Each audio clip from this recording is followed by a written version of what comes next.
Face à cette chaleur suffocante, 200 écoles sur les 45 000 du pays vont rester fermées totalement ou partiellement d'ici mercredi. Les mairies en question à surprendre les devants. Ah oui, mais elles mettent, on l'a entendu, nombre de parents devant le fait accompli. Nous allons nous assurer qu'il y ait bien un accueil pour les familles qui en ont besoin, a assuré Elisabeth Borne à l'issue d'une réunion interministérielle à Beauvau hier soir.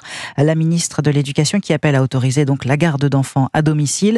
Quand celle du travail, Catherine Vautrin, demande aux entreprises de protéger leurs salariés en aménageant notamment les horaires. Cette vague de chaleur va toucher au total 84 départements placés en vigilance orange canicule. Anissa Haddadi, je me tourne vers vous. 50e vague de chaleur depuis 1947. 33e depuis le début du 21e siècle. Comment on l'explique ? Alors on l'explique par l'anticyclone qui est placé sur la Méditerranée. Cet anticyclone, c'est vrai qu'on aime bien qu'il soit présent parce qu'il nous protège des perturbations, il nous protège du mauvais temps, cet anticyclone.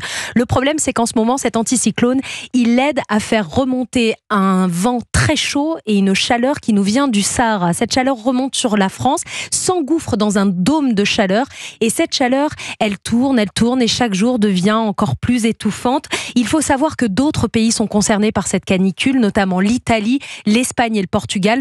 En Espagne, on a relevé 46 degrés ce week-end en Andalousie. Donc il fait très chaud sur toute cette partie-là de l'Europe. Ça va durer jusqu'à mercredi, puisqu'ensuite, jeudi, on a un anticyclone qui va se positionner cette fois-ci sur l'Atlantique. Donc là, on aura un temps plus frais, plus respirable, plus frais. On s'entend, on aura 28 degrés sur Paris jeudi, mais un temps plus respirable et plus de saison.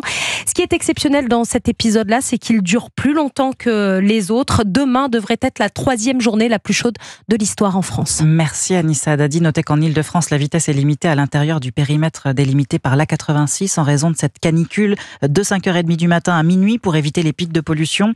Les poids lourds de plus de 3,5 tonnes sont tenus de contourner la rocade parisienne.